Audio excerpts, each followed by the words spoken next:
Hey, sports fans, Larry Eder, RunBlogRun. We're with Socialing the Distance, and we are speaking with two-time European champion at 400 meters, Martyn Rooney, a guy I have seen on the track since 2005. So he's not as old as me, but he's been around for a while. Martyn, great to see you. Larry, pleasure. This social distancing, we've gone quite extreme. Yeah, it's just, the funny one was, so I had Christian Taylor driving across Austria this summer. Wow. And our server worked well. And you, Tom Bedford in the UK, and a few others. But we keep it kind of fun. But Nice. I was trying to go back and see, I knew you'd been around forever. Mm-hmm. And the first mention I have of you is the silver medal in the European Juniors in 2005. Mm-hmm. Yep. Tell us how you got it. How did you get into the 400? Basically, I was a middle distance runner as a kid, and I always did like cross country, 8s, 15s, and I'd always run the 4x1 for my club. Yeah. Always had a bit of pace, and then I did the 400. I found it really easy. It was just like, wow. It was just like jog for 200 meters, sprint for 200 meters, and all of a sudden I found myself like winning things. So I was like winning like the South of England championships, and then I'd go to the national championships and make the final there. And yeah, it was just I just found it really easy compared to the 800. Were you surprised when they put you on in 2005 on the 4x4 in Helsinki? Yes and no. Like it was kind of like my second proper season as a 400 meter runner. I went to the European Juniors and I got a silver medal. In the relay there, I ran quite well. I think I ran 45-1, and we won the gold. So I think that I was basically brought this experience. The relay is a great opportunity to blood people in, and that was the idea. Like they just said, go to the world champs, you're 18 years old, and just enjoy it and try to soak up as much as you can. And then I ended up running the heats and ran 44.9, and they put me in the final. So I was like, okay, cool. It was an experience. You've been on every British 4x4 major team since 2006, I believe. Have you missed any of them? 2011 one? 2005. No, I've done everything. Okay. This is my first summer off, and it's been amazing. I've loved it. I've had I didn't realize how much I needed it. I think in the US you guys get like an off season where it's just you focus on the Diamond League, sure. But we always have a Europeans or Commonwealths that year, and obviously as a European 400 meter runner, that's a big thing for us. It's a big opportunity to win a medal, so you kind of almost focus on that as much as you focus on the world champs and the Olympics. But Let's talk about the pandemic for a bit. Mm-hmm. When did you know it was going to affect you? So we were meant to be coming to Florida in like end of March, April. We normally have like camps out in the US, sure. Just great opportunity to train and compete. But like as we were getting closer to it, I think it was kind of like beginning of March, we realized that it's not going to be possible. And I've got young kids, so like preparing the kids for a while, like look, dad's going away for 4 or 5 weeks. Yeah. It's always tough, but kind of like I was relieved. I was like, oh, I don't have to travel. I didn't have to get on a plane. I don't really like flying, so it was nice not to go on a big long journey. And I really saw the positives in it. I know it's been decimated communities and it's been terrible. It's horrible for lots of people, but for me, there was a silver lining that I got to spend a lot more time at home, a lot more time with my kids, a lot more time with my wife, and it's been the UK. It's I think we're quite isolated in Loughborough. It's quite a small town, Sure. It's a university town. So when the students weren't here, it was dead. It was amazing. It was very quiet, and we were able to go for nice walks. We had like 30-degree weather, so it was hot and sunny and barbecues every day. Oh, nice. Yeah, it was great. It was it's something that I'll remember like as a positive in some ways, and obviously the negative of how much it's affected people's life. So pretty much since 2005, you haven't had a break. This was pretty much your first break, right? Yeah, it's the first championships I've not, like, the only time I've ever missed a championships is I didn't go to Delhi for the Commonwealth in 2000. Oh, I don't know when that was. 2010. Was it 14? Or was it 10? Yeah. 10, what was your experience in Doha like this last summer? I hated it. Okay. Not for Doha, it was me. I decided I was going to coach myself, and was my first time I tried. I've done it for so long. I thought I know what I was doing. I knew I was experienced. I'd worked with world-class coaches. But it was just, I think when you coach yourself, you overcook everything. And I was just redlining the whole way through the winter. I was always pushing. I was always overdoing it. And by the time I did the world relays in Japan, I actually ran okay, not great, but like did my job, like which was to make the Olympics, qualify for the Olympics. And then I was done. And then I got selected for the world champs, which was mainly just due to my experience. And it's tough when you're not like in 44 shape. It's just like you're going there competing against the best in the world, and you're trying to raise your game at a world champs for your teammates, and that was tough. But I think it was a good opportunity. We did all right in the mixed relay. I think we should have got a medal, but next time. What was your favorite Olympic experience? It's tough because I love Beijing. So as a kid, all I ever wanted to do was go to the Olympics. Yeah. And I went to that Olympics, 21 years old, and I'd been unbeaten all summer, and it was just like everything was fun. I'd gone in there, I'd won in Crystal Palace, and I'd won in London just beforehand, Monaco just beforehand. So I was buzzing, and it was an amazing games. Like the propaganda machine worked. Like the stadium was incredible. It's still my favorite stadium in the world, and that was an amazing experience. But then we had London, which was, I think, it was a huge pressure thing for British athletes, and I wasn't prepared for it. Like I didn't know how to handle that noise. I didn't know how 80,000 people screaming at you, how I'd react to it. And I think I didn't really get to enjoy it enough. Looking back on it, I always feel like if I'd just had like a bit more. If I'd have spoken to someone like Wayne Rooney, who had 80,000 people screaming at him every week, I'd have been like, okay, at least I can understand. I have like a preparation for it and understand what I was going to go through. But I didn't have that opportunity. So I'd love to have done that differently, and I probably would have had a better game because of it. In 2008, retroactively, you guys got a bronze medal because of a positive. Yeah. I've talked to some American athletes about that who've gotten medals like 8 years after. They're happy to get the medal. What were your thoughts about that? I think at the time we knew the Russians were dirty. We were kind of like, it was pretty obvious. We'd beat them, I think, by like 3 or 4 seconds earlier that year. Same team, and it was kind of like, wow. Well, how did they come out and run 2:58.1, which is like a world-class time? It's a deserving time of an Olympic medal. Yeah. And we ran 2:58 and came 4th. And I was like, no.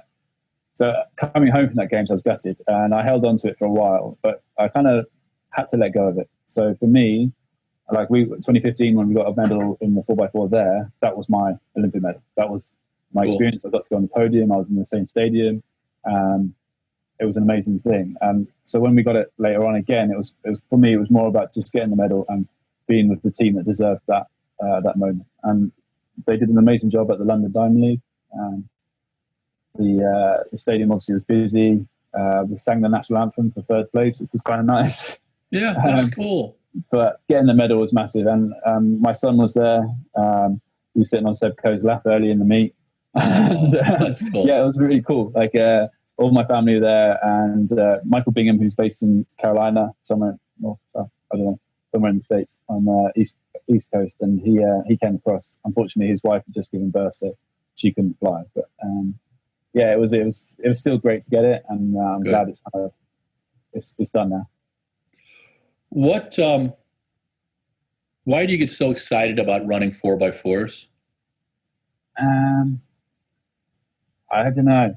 It's different. It's a different event to me. The 400 is you've got to be focused on yourself. You've got to think about your own race, your own rhythm, your lane, and all that.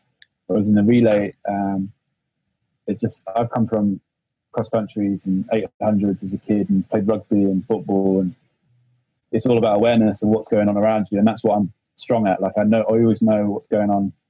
I always know what's going on in the race. I always know what's going on, especially in the 4x4. I can tell what's happening at 200 meters before I get the baton, and I know exactly what the people around me are going to do before they do it, because I'm aware of what they do and what their skill set is. And I've just always done that. Even when I was like 2005, when I went to the World Champs, I could work out where people were making their moves before they made their moves, and then I could react beforehand, and it's just suited me. It's just I know we do an individual sport, but in the UK, I suppose in the US as well, like team sports are the biggest things. The NFL, Huge. NBA, Oh yeah. Premier League. Our most successful medalist is Sir Steve Redgrave, who's a rower. So it's just team sports seem to excite me more than individual. The what is the skill set that you possess that's put you on every British 4x4, almost every British 4x4 since '05? Stubborn. Okay. Okay. Stubborn. That's I feel cool. like no, I just I don't know. I've always I enjoy athletics. I'm a fan. I love the sport. I love watching it. I love participating in it. Even though like things haven't gone well in the last couple of years, I still like being out there. I still like racing with the guys, and and sometimes it just feels easy. I live for those 1%. So sure. I think it's just that's what's kept me going. I always live for that 1%. Every winter, you might get the odd training session where things just start clicking really nicely, and then you just build on that. And that's what's happened for me the last 15 years. What's the biggest mistake you made as a young 400-meter runner? So 2008, I made the Olympic final. 2009, I trained really well. Like I was destroying the times I'd run in 2008, and I just didn't listen to my body enough. I was in California. We were at UCI training. Sure.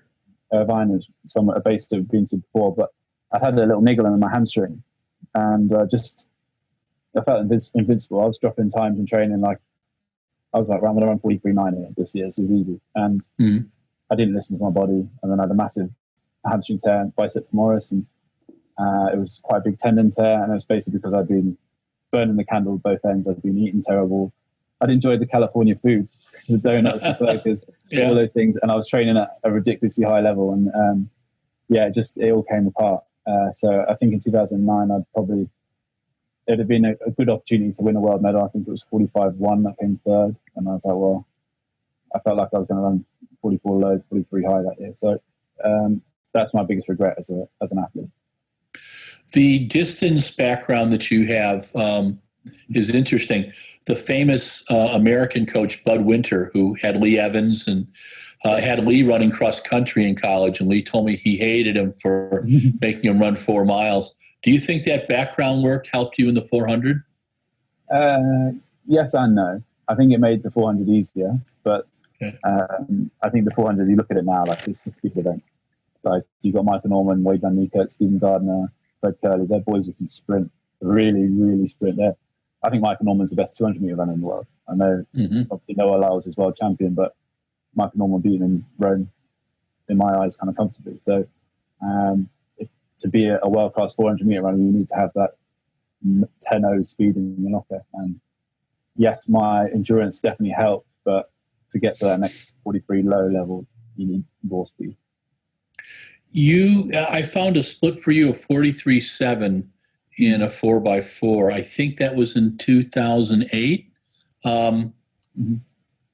What's the difference in how you feel when you're running an okay 400 relay split and when you're flying? Do you know when you're flying?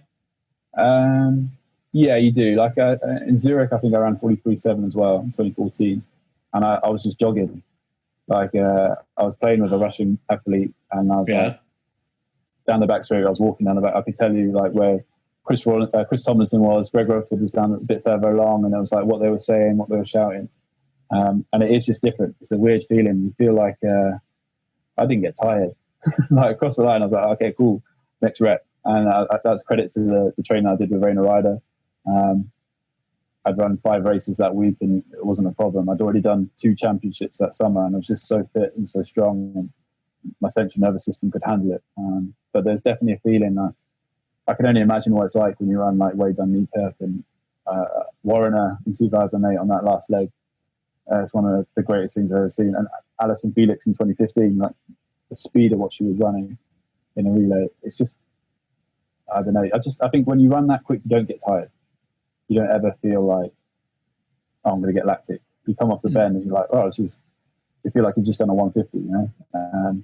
And yeah, I've been fortunate to do that a couple of times. I think if I could have one more of them, I'd be very happy. Well, I was in Zurich in 14. It was my first European Championships, and I absolutely love European champs. Really like the European indoors. They're a lot of fun. But I remember watching you, and I watched you through the heats, and you didn't make any bad moves. And one of the things I like watching you about, especially in the relay, is you do anticipate everybody else's actions, and you make, especially that last 50 meters, when just any type of error in judgment and you're out of the medals. How do you keep your cool in that situation? I think it's just because I'm not as tired. I think in a 4 flat, like you get to last 50 and everyone's tired. It doesn't matter who you are. Yeah. And the lessons are like you stay relaxed and you just keep putting your arms out in front of you and your knees up at the same time. Make it to the line as quick as you can. I think in a relay, often you've got someone to chase, unless you're the US and you're 20 meters ahead. You've got someone to chase, and it's just about like reeling that person in and making sure that you stay relaxed and not kind of tense up. But I think that's just from as a kid, like doing 800-meter races, and I don't know, just in training, I've had great training groups and great training partners that you're always competing in training, and when you come to that last 50, it's the same as what you're doing in Loughborough in the middle of the winter. It's just about holding your form as best you can, and make sure you run through the line, which is what Nick Dakin always shouts at me. Make sure you run through the line. So yeah, it's just practicing it, I suppose. Why are I've watched you race against Polish teams for years. Why are the Polish kids so tough? They're brilliant athletes. I think you see, especially in their women at the moment, they're very strong. They've got unity.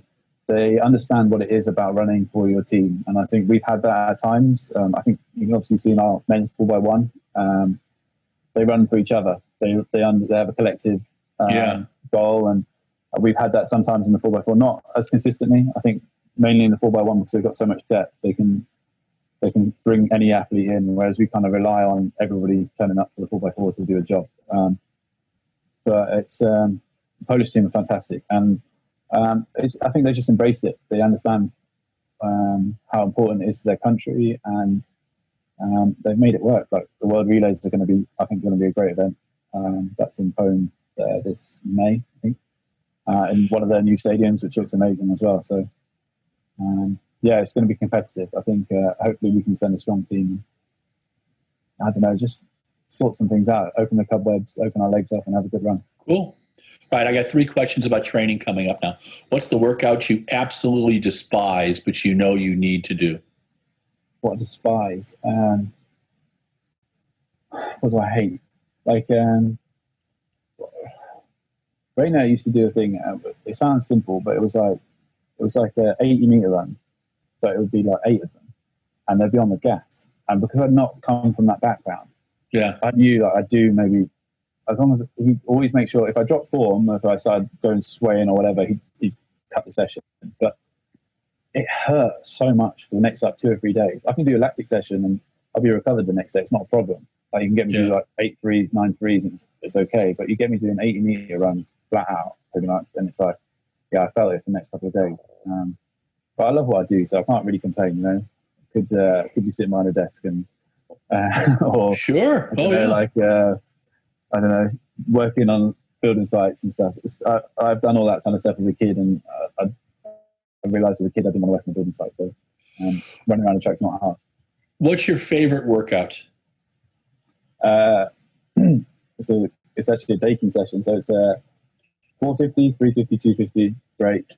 350, 250, 150, and it was just fun.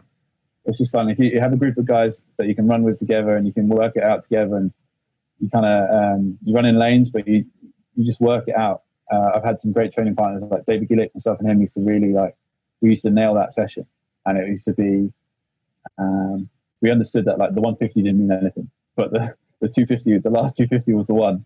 So we'd always be on the money, maybe just ahead the whole way through. And I remember we got to this 250 once and we just dropped it. And I can't remember the exact time, but it was like a lot quicker than we'd planned to run. And yeah, it was just fun. It just, if you got through that session at good quality the whole way through, you knew you were in good shape. So that was always a nice thing to have. If you could take any of your relay mates from 2005 to the present, and you're going to put the all-time British 4x400 team together, Yeah. who would be on the team? It's tough. I think I'd put Rabbi Yusuf on first leg. I think he, in 2015, ran, he just, every day he could run. He was just like in 44 shape, and especially in Beijing, he was incredible. Then I'd have Delana Williams. Also in 2015, I think he ran maybe just behind Jamie Bolsh, like the fastest ever, or second fastest ever, second leg split. I'd probably have Tim Benjamin on third. So I learned a lot from Tim. He's someone that's underrated in British sport. Like, I think he came fifth in Helsinki. I beat Jeremy Warner in 2005 as well in London. And he really like kicked me into shape in Helsinki. He's like, right, this is business. You're not here for fun. You're here to run well. And he helped me through that. And I suppose I'll put myself in fourth. I like the way you guys, and I've tried to explain this to my U.S. audience. You have a group of 24 to 28 athletes in your relay pool in the UK? Mm-hmm. Yeah. And you look at it, and we were talking a little bit before, you were just alluding to the 4x1 group, which your guys' 4x1 is phenomenal. Yeah. Your women's is pretty impressive. Your women's 4x4. And you're putting together 4 guys that on a bad day, you guys are doing 4th place. You're in the fight. You're in the hunt. What is about the way that British athletics is supporting you that makes it work? I think I said earlier, like Steve Redgrave, Sir Steve Redgrave is like our most famous, I suppose, our most medalled Olympian. And I think from a British culture point of view, they understand that team sports are important, and athletics obviously only has the relays. But I think it's just coming together as greater than your. What's the saying? It's like when you come together, you're greater than your sum. Or some of your parts, yeah. And I think we understand that. I think even we've had, like, when you look at the women's 4x1 and the men's 4x1 especially, like those guys, like there's guys looking to win. Obviously, Dina Ashley Smith is world champion, and you've got like people like Adam Jamili, and you've got like Nathaniel Mitchell Blake, all these like guys who are gunning for individual medals, but they understand that this is a great thing to win a relay medal. I think they all still feel like maybe the individual medals a bit more because it's personal, but they understand how important it is to your legacy and to win medals for your country. Like our most famous track athletes are probably people like Chris Akabusi and Roger Black and that team that won in '97 in Tokyo. And you've got John Regis and Derek Redmond, and it's kind of like we always see that video. Every relay camp we go to, they bring that bloody video out. But it's an amazing thing, like to win. Yeah. Now we've got the London 2017 where the 4x1 won there, and we've got Athens where they won the 4x1 there as well. So it's kind of, I think it's just about coming together as a team and representing your country rather than it's just, obviously athletics is such an individual sport. It's you don't get to do that very often, and we thrive on it. The 800 meters, I've teased you for years about running the 800. We ever going to see you see what you can really do there or not? I don't think so. I think it's my favorite. 8s and 15s are my favorite events to watch. Yeah. But I just don't think I put the mileage in to do a good quality 8. I might be able to. I've always felt like I could run a good 6, and now I can run like around 74, 75 seconds. Yeah. It's good. It's world class, but it's sure for the next 200 years. Yeah. Oh yeah. No. And I've done a couple where I've just not really done it right. Like I did one at Rainer flew. Rainer told me I was pacing the B race for 600 meters, and he just wanted me to run like 78 seconds or something like that. And then about 15 minutes beforehand, he said, "No, you're in an A race now, and you're in lane 1. Just run it." I was like, "What do you mean?" And he's like, "No, you're racing now." And I was like, "Oh, okay." And I drove out, and he said, "Oh, just make sure you wait for the pacemaker." So I drive out. I'm obviously ahead of the pacemaker, and I wait for him to come across. And as soon as I waited for him, he came across and 2 other guys. And then I stopped. My stride pattern was completely broken, and from then on, it was like at 700 meters of horrible long running. I think if I did it again now, I'd probably try and reduce it and just gun to tape and see how long I can hold on. I think going through in 51 rather than 55 is going to suit me. Sure. Yeah, if the opportunity comes up and I'm fit enough to do it, I'll do it. And if there's opportunity to help out like Guy Learmonth or some of the 800 meter guys, if they ever want, I've always said if you need a good pacer for like 450, 500 meters, who can take you through them. If I go in 49, they go 50, 51. Yeah. I'm more than happy to do that. So I think the moment's passed for myself, but there's a lot of British talent there now, and it's exciting to see. How many more years will we see you compete? To be honest, this was meant to be my last year, 2020. Okay. But then, like I said, I had the season off, and I feel kind of fresh. I haven't felt this fresh for a long, long time. Even probably like 2014 was probably the last time I felt this good in winter training. And I think my kids are getting to a bit more manageable. They sleep at night, and we can have a lot more fun. And it's a bit more like I don't have to be around them the whole time. I can rest between sessions. So my son's at school, my daughter's at nursery, and I don't have to be like constantly making sure they're okay. They can look after themselves. So yeah, I don't know. I feel better. We'll see. I'm not gonna. Last year I was very definite about like this is it, I'm done. Whereas now I'm a bit more like we'll just see. My body holds on. If I have a good summer, why stop? You know. Cool. You're a long time retired. All right, I'm going to give you the names of about right now 5 athletes, but I've got 2 more, and you're allowed 3 words to describe them. Okay. Okay. All right. Wade Vanderkerk. Gentleman. Okay. Michael Johnson. Opinionated. Okay. Christy Noharagu. Understated. Michael Norman. Ooh. I don't know. I don't know him well enough. I'm just I'm curious about him. Okay. Jeremy Warner. That's kind of my hero. Okay, cool. Yeah, I like him. It's really cool that I've like. So when I went to Helsinki, he was there. I tried to shake his hand before the race, wish him luck. Looked straight through me. I was wow. like, "Who is this kid?" I was gutted. I was like, "This is Jeremy Warner. I've seen him on TV and whatever." And then I realised that's just the way he was before races. He couldn't talk to him. That's the way he focused. And now I'm friends with him on Facebook and Twitter and stuff like that. And you chew the fat, you know. It's kind of cool. That's cool. Yeah. All right, I got 2 more for you. Usain Bolt. Best. Allison Felix. The best. They're the 2 best athletes. I think myself and Danny Talbot is another British 200 meter runner. We were talking about Bolt today, and it's just like, you just go back and watch videos of him and go, oh, this guy was different. I think his 19.6 that he ran in Lausanne, it was just like, he was striding down the home straight and he didn't run through the line, you know? It was just, you don't see that every day. Yeah. What do you think of Noah Lyles? Have you got to meet him? I have met him, but I wouldn't say I know him. Okay. I like the way he moves. I like, obviously, he's in an incredible training group. He's got an incredible coach. He's got the setup around him is brilliant. And I know Matt Hudson-Smith speaks very fondly of him. I think they lived together for a bit. I don't know if they still do. And he's trying. You know, he's really, I almost feel he's trying too hard. Like, he's really like, I don't know, eccentric and whatever. But he's trying to save the sport. He's trying to make his own name. He's not trying to be Usain Bolt, which everyone tries to compare him to, but he's not Usain Bolt. There's no way he's going to run a world record. He's not going to beat Bolt's times. He's not that. In your era, who's the most underrated British athlete?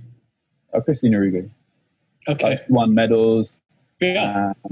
She's obviously like Olympic champion, Olympic silver, all those kind of things. But she doesn't crave attention, so she doesn't get it. Like, like what she does with her local community, the inspiration she provides for athletes, people just don't really talk about it. And I think it's almost like forgotten about. like how good she was. Yeah. Like the way she won the world champs in Moscow, it was unreal. Like Moncho looked like she had it, and then she kept fighting. It gives me goosebumps when I think about it. Well, 2007 totally blew my mind because I was on that backstretch, man, and I have never seen anybody move so wonderfully calculated and just put it. I mean, the women's 4x4 British may have been, in my mind, the best one you guys ever had in 2007. Nicholas won was around 48 seconds, which is the fastest we've ever had. So, yeah. I know most of the British media guys, and I like them individually. They're a lot different riders than American riders. One of the things is they know the sport better. Okay. And that's what I mean, Sean Ingalls and some of the guys I really like, right? But they can also be hard asses too. Have you had good experiences mostly or challenging experiences with media, or has it been both? A bit of both. I think BBC sometimes could be, but I think Ben Bloom, John Ingle, those guys are fantastic writers, and they don't pull their punches. I think they're fair, and they have a conscience as well, and they try to support the world of athletics, not just British athletes and stuff, but they do. Sure. I think I find that BBC sometimes they're there just to slam British athletes. Like sometimes it's quite a negative. Like we tend to switch it off. If I can watch Eurosport, I'll watch Eurosport.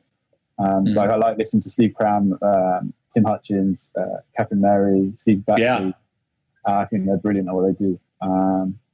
And I think Colin Jackson's actually someone who I wasn't a massive fan of when I was younger, but like as he's been used less by the BBC, I think he's got a lot better. And you value what he has to say. So I think the BBC needs to be better. Like they actually had we had our nationals, which was quite low key, but they did a really good job. I watched it over here on 2 days on YouTube. I loved it. So I'm going to make you the head of British athletics for a day. Okay. You are the czar of athletics in the UK. Give me 2 changes that you would do in British athletics. I'd invest in our club system hugely. I think Joanne Coates has come in, and I've spoken to her a couple of times, one proper conversation, and we did talk about club athletics. I felt that it's been neglected for so long, and I've been very guilty of that. I've honestly realised how badly I worked by. I didn't compete for my club from 2007 to 2000, maybe about 10 years, 2017, I think. And it's a great club. Croydon Harris is a kind of a hotbed. Like we've got like 991, 20.3, 44.4. You've got Donna Fraser, who's 4th place in the Olympics. You've got Lawrence Sequoia in the discus. That there's unbelievable talent that comes from the area. And I've always felt like British athletes, once they get to a certain level, they don't run for their club.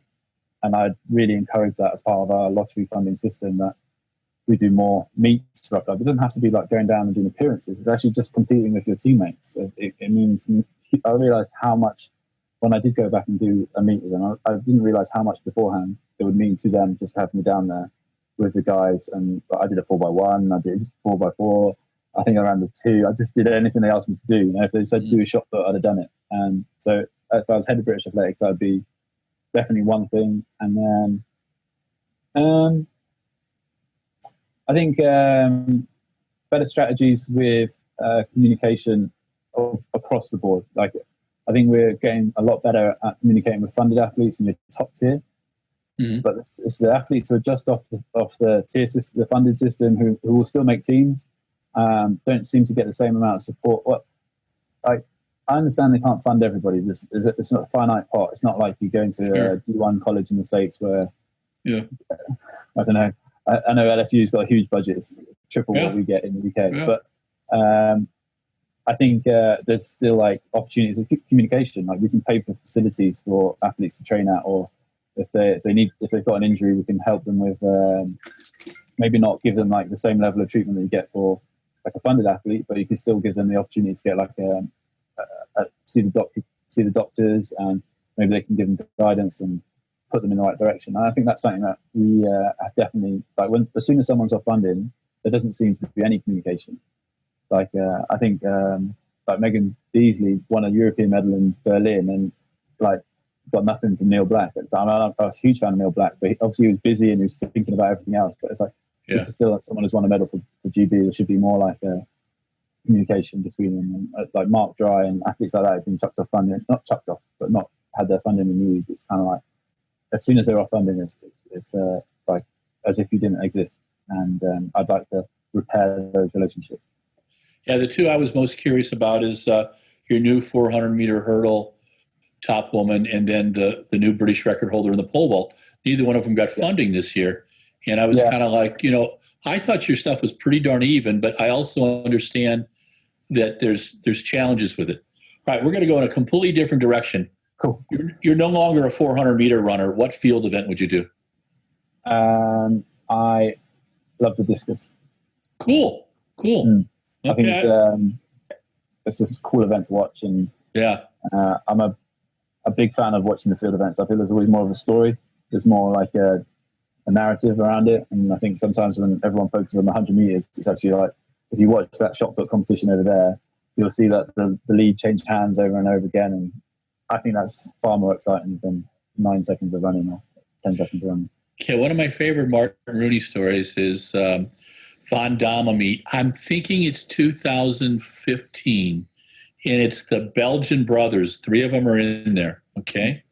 And they have you in there, and they set that race up for one of their boys to win. Yeah. And you took them down at the finish. And I'm standing next to one of the American agents. Oh, no, I'm sitting next to John Regis. And John starts cracking up, and he goes, Martyn will never be invited back here again. And it was perfect, man. It was just so good. And I'm just trying to remember what year it was. Was it 13? Okay. Yeah. What do you remember of that race? It was a weird season. So I'd had hip surgery after 2012. Tore my labrum before the Olympics, and it wasn't an Olympic year. You just stop and you whatever. But it's a home Olympics. You have to go. And so I had hip surgery, and it took just ages for me to get running. And I actually only joined Rainer's group in February that year. And it was just, everything was slowly building, and came back from the World Champs, had a really good camp at the World Champs because it was so focused. It was like everything I needed in one place. My training group was there. Rainer was he's in championship mode. Rainer, to me, is the best coach in the world at the moment. I think when you look at his group and whatever, but when you see him up close working, it was unbelievable. So I came back from the World Champs, and I think I won in Linz, small meet in Linz, trying to see the best. And then I went to Zagreb, and I beat Maslach in Zagreb, and I ran this is the best. Turned up in Brussels. Basically, I got in because I'd run so terribly early in the summer. And Jacques Borlée says, "Don't run well today." But he says it in a nice way, but he's like, "Please don't win." Because they put the time of the race at half time between the Belgian football team. So they were playing. Yes, I remember that. Yeah. 2 channels. So they had the race on 2 national TV channels.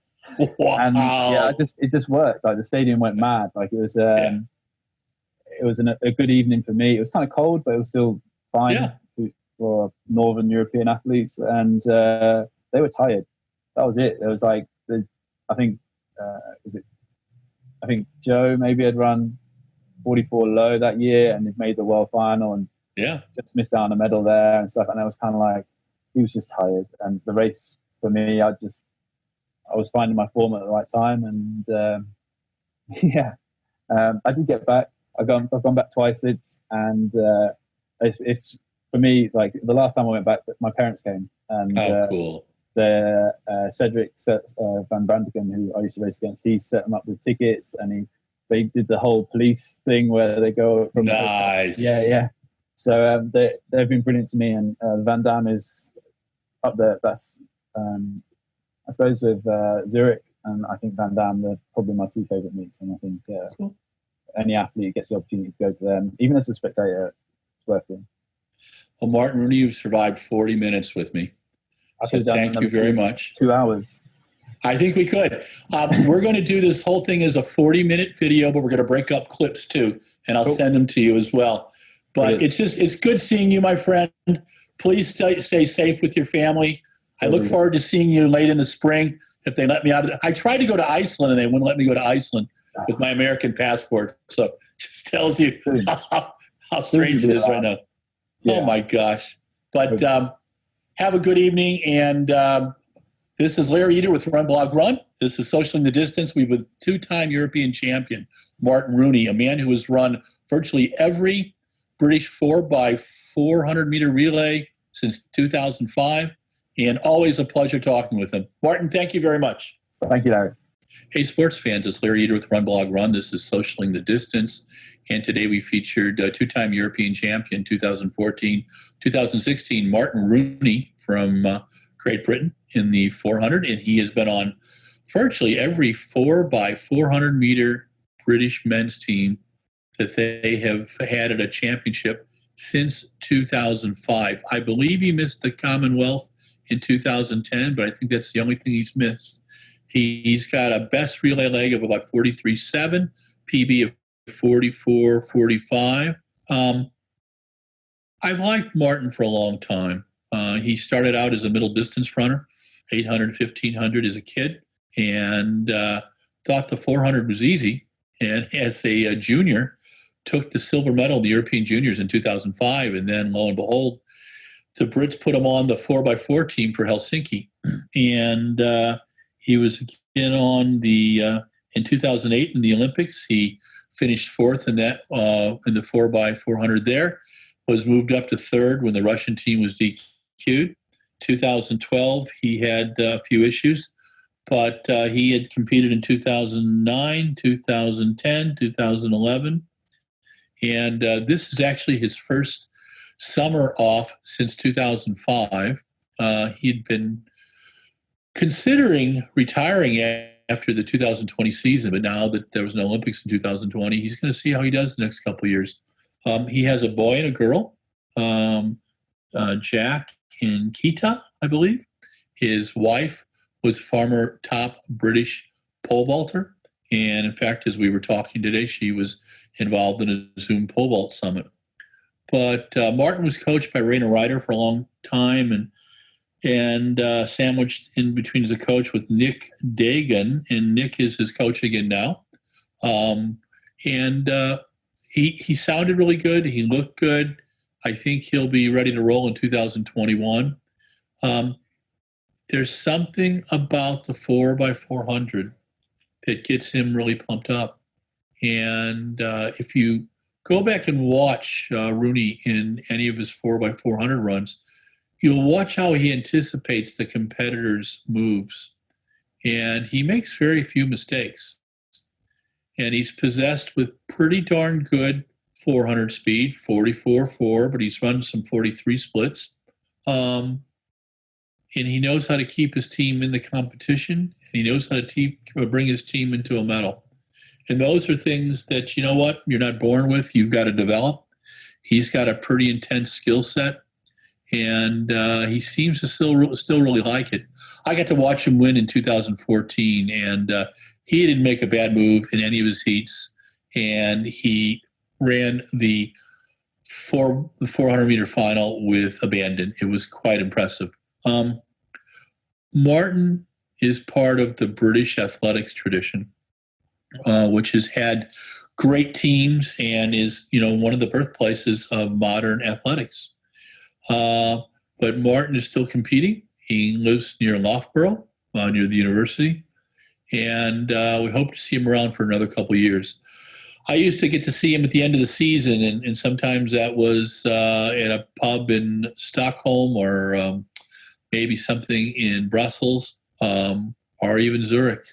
But this year we had to do everything by Zoom, and I've enjoyed watching Martyn compete. I've enjoyed interviewing him, and we had a chance today to catch up and talk a little bit about what he wants to still do in the sport.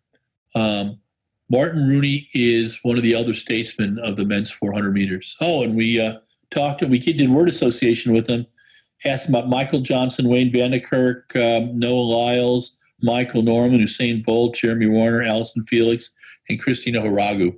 All fascinating on all of them. But Martyn Rooney is a class act. He's a lot of fun. He is a brilliant 4x400 meter relay runner and a very fine 400 meter runner as well. But he also knows that if you're off by that, the difference between sixth place and third place is that. and he remembers that every day. Highly competitive, highly focused, still enjoys his craft, which is the lesson we should all learn. But thank you, Martyn Rooney. Thank you for your time this evening. Thank you, Mike Deering. Thank you for your time in producing this. This is Larry Eder with RunBlogRun. This is Socialing the Distance. We featured two-time European champion at the men's 400 meters, Martyn Rooney. And if you like us on Facebook, Twitter, and Instagram. If you love us on YouTube. And stay safe, and we'll talk with you soon.